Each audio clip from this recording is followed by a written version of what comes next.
आवाज और मैं हूं आपके साथ रिया। पाकिस्तान की राजधानी इस्लामाबाद से बड़ी और बेहद दर्दनाक खबर सामने आई है। यहाँ जुमे की नमाज के दौरान शिया मस्जिद में हुए आत्मघाती धमाके ने पूरे शहर को दहला दिया है। इस हमले में दर्जनों लोग मारे गए और बड़ी संख्या में लोग घायल हुए।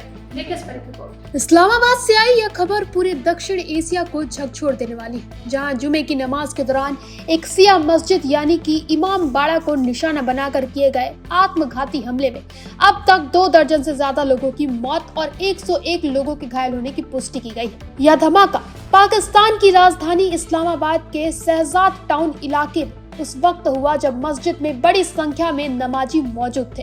प्रत्यक्षदर्शियों के मुताबिक नमाज चल ही रही थी कि अचानक जोरदार विस्फोट हुआ। चारों तरफ धुआं, चीख पुकार और अफरा तफरी मच गई। लोग जान बचाने के लिए इधर उधर भागते नजर आए। कई शव जमीन पर पड़े थे और घायल मदद के लिए चिल्ला रहे थे। पुलिस और रेस्क्यू टीमें तुरंत मौके पर पहुंची और घायलों को नजदीकी अस्पतालों में भर्ती कराया गया।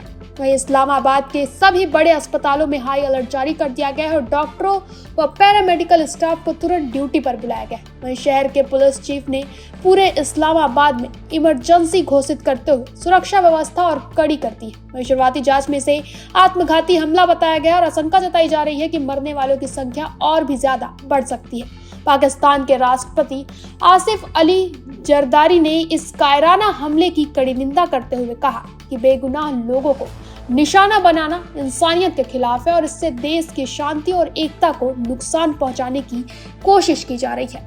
वहीं उन्होंने घायलों के जल्द स्वस्थ होने की कामना की और अधिकारियों को निर्देश दिए कि इलाज में कोई कमी न रहने दे। वहीं पार्लियामेंट्री अफेयर्स के मंत्री डॉक्टर तारिक फजल चौधरी ने भी इस हमले की निंदा करते हुए कहा कि ऐसी आतंकी घटनाएं पाकिस्तान और उसके लोगों का हौसला नहीं तोड़ सकती और देश को मिलकर आतंकवाद के खिलाफ एकजुट होकर खड़ा होना होगा।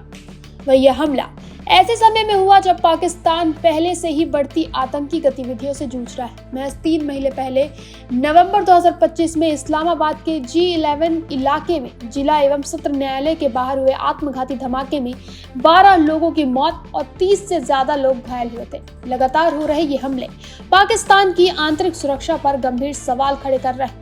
ग्लोबल टेररिज्म इंडेक्स 2025 के मुताबिक बुर्किना फासो के बाद पाकिस्तान दुनिया का दूसरा सबसे ज्यादा आतंक प्रभावी देश बन चुका है, जबकि 1 साल पहले वह 4थे स्थान पर था। रिपोर्ट में बताया गया कि तहरीके तालिबान पाकिस्तान यानी कि TTP के हमलों में 90% तक की बढ़ोतरी हुई है।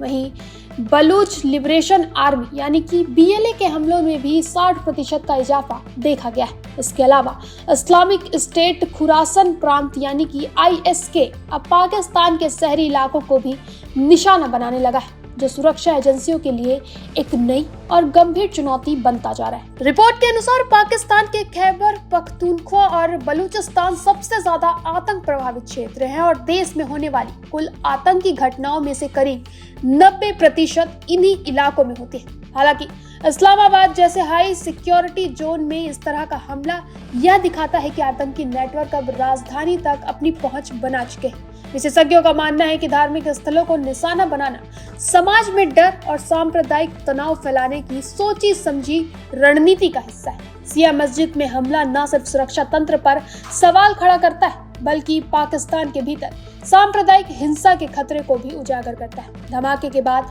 पूरे इलाके को सील कर दिया गया है। फॉरेंसिक टीमें सबूत जुटा रही हैं और CCTV फुटेज खंगाले जा रहे हैं ताकि हमलावर नेटवर्क तक पहुंचा जा सके। आम लोगों में डर और गुस्सा दोनों साफ साफ नजर आ रहा है। कई परिवार अपने प्रियजनों को खो चुके हैं तो कई अस्पतालों के बाहर अपनों की सलामती की दुआ करते दिखाई दिए। यह हमला एक बार फिर याद दिलाता है कि आतंकवादी केवल जान माल का नुकसान नहीं करता, बल्कि पूरे समाज को मानसिक रूप से झकझोर देता है। पाकिस्तान सरकार और सुरक्षा एजेंसियों ने सामने अब सबसे बड़ी चुनौती ये है कि वे न सिर्फ दोषियों को जल्द से जल्द पकड़े, बल्कि ऐसी घटनाओं की पुनरावृत्ति रोकने के लिए ठोस और दीर्घकालिक रणनीति अपनाएं, क्योंकि लगातार बढ़ते आतंकी हमले यह संकेत दे रहे हैं कि खतरा अभी टला नहीं है और अगर समय रहते सख्त कदम नहीं उठाए गए तो इसके परिणाम और भी भयावह हो सकते हैं। धार्मिक स्थल को निशाना बनाकर किया गया हमला एक बार फिर आतंकवाद की क्रूर सच्चाई दिखाता है। सवाल यही है